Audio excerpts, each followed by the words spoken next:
তুমি পড়াৰ সময়ত কনফিউজ নে? বহুতে কয় ৰাতিপুৱা পড়া ভাল আৰু বহুতে কয় ৰাতি পড়া ভাল, কিন্তু সঁচা কথা তুমি জানা নে? আজিৰ এইটো ভিডিঅ'ত আমি জানিম পড়াৰ সঠিক সময় কেতিয়া আৰু কোন সময়ত পঢ়িলে মনত বেছি থাকে। ভিডিঅ'টো শেষলৈকে চোৱা, তোমাৰ পড়াৰ ধৰণেই সলনি হ'ব। পড়াৰ ভাৱে সময়টো প্ৰত্যেকজনৰ ভাৱে একে নহয়। কিছুমানৰ মগজু পুৱা সজাগ থাকে, কিছুমানৰ ৰাতি। পড়া এটা অভ্যাস আৰু অভ্যাস গঢ়িবলৈ সময় বুজি পোৱাটো অত্যন্ত জৰুৰী।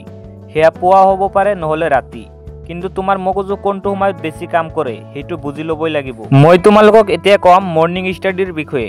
ৰাতিপুৱা পঢ়িলে কি কি সুবিধা পাবা। পুৱা সময়ত পৰিৱেশ একেবাৰে শান্ত থাকে।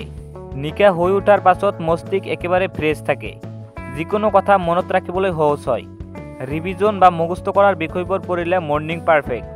পুৱা সূৰ্যৰ পোহৰত ভিটামিন ডি আৰু অক্সিজেন বেছি থাকে, যাৰ ফলত মনোযোগ বেছি হয়। সেয়ে যাৰ বায়'লজিকেল ক্লক পুৱা বেছি এক্টিভ থাকে তেওঁলোকৰ বাবে মৰ্নিং টাইম বেষ্ট। এতিয়া তুমি নিজে ভাবি চোৱা তোমাৰ পুৱা বায়'লজিকেল ক্লক এক্টিভ থাকে নে নাই। মই এতিয়া তোমালোকক জনাম নাইট ষ্টাডিৰ বিষয়ে। ৰাতি পঢ়াৰ সুবিধা। ৰাতি পৰিৱেশ আৰু অধিক চুপচাপ থাকে। মানুহে ডিষ্টাৰ্ব কৰিব নোৱাৰে, ডিষ্ট্ৰাকশ্যন কম থাকে। ৰাতি বেছি ক্ৰিয়েটিভ চিন্তা হ'ব পাৰে। সাহিত্য, প্লানিং, আইডিয়া ডেভেলপমেণ্টৰ বাবে পাৰফেক্ট সময়। স্কুল কলেজৰ কাম শেষ কৰি নাইট টাইমত বেছি মন শান্ত থাকে।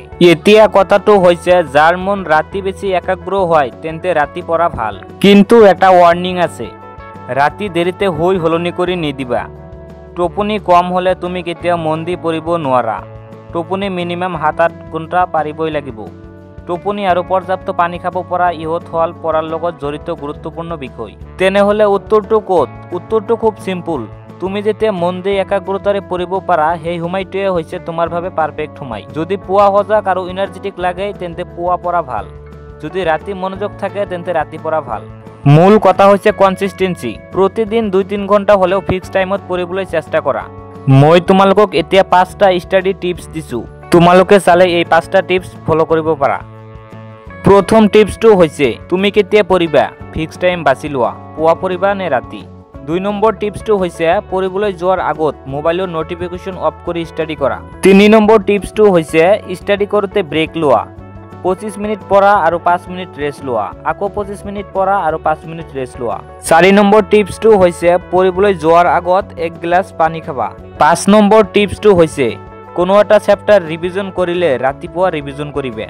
তুমি যদি এই 5টা টিপছ ফ'ল' কৰিব পাৰা তেনেহ'লে তুমি নিজেই চাব পাৰিবা তোমাৰ পঢ়া শুনা আগতকৈ বহুত ভাল হ'ব। ছাত্ৰ ছাত্ৰীসকল, তোমালোকে এটা কথা মনত ৰাখিবা, পঢ়াৰ সময় কোনো ফৰ্মুলাৰে ফিক্স হোৱা নাই, কিন্তু যদি তুমি নিজৰ মনটো বুজি লোৱা, সময়টো ঠিক কৰি লোৱা, তেন্তে তুমি নিশ্চিতভাৱে টপাৰ হ'ব পাৰিবা আৰু এটা ভাল ৰিজাল্ট কৰিব পাৰিবা।